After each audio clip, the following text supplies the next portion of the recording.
बिल्कुल नहीं करना चाहिए। नाम में एक रोग लग जाता है दंभ का, बनावटी पना। जहां दंभाया तो नाम अंतर ध्यान हो जाता है, दाम्भिक की प्रापंचिक गति हो जाती है, प्रपंच में फंस जाता है। इसकी कई बार संकेत में चर्चा हुई है।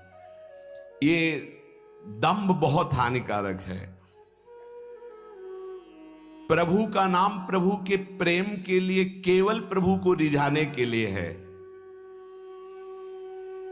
अगर कहीं बनावटीपना, दिखावटीपना आ गया, दूसरों को प्रभावित करने की बात आ गई तो दंभ आ जाएगा। यह दंभ बहुत बड़ा आपका परमार्थ नाशक रोग है। ये बड़े बड़ों के अंदर आ जाता है। इस बात का पता लगना बड़ा कठिन हो जाता है कि दंभ आ गया है।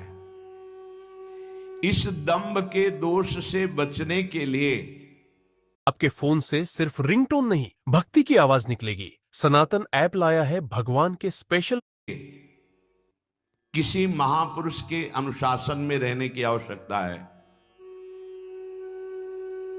इस दंभ को हम विनोद भाषा में कह सकते हैं बगुला भक्ति, दिखावटीपना।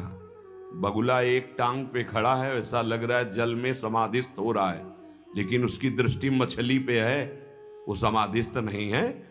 और जहां मछली आई खट्ट से कहा, फिर वैसे ही बैठ गया।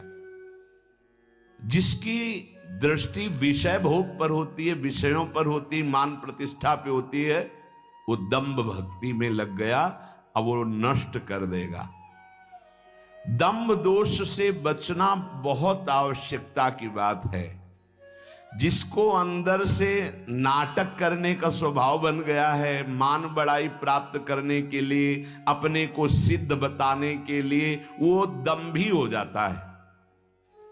दंभी किसी और को धोखा नहीं दे रहा है, वो अपने आप को धोखा दे रहा है। वो बहुत ही मूर्खता पूर्वक अपने धन को खो रहा है। सर्वदर्शी भगवान को भला धोखा कौन दे सकता है?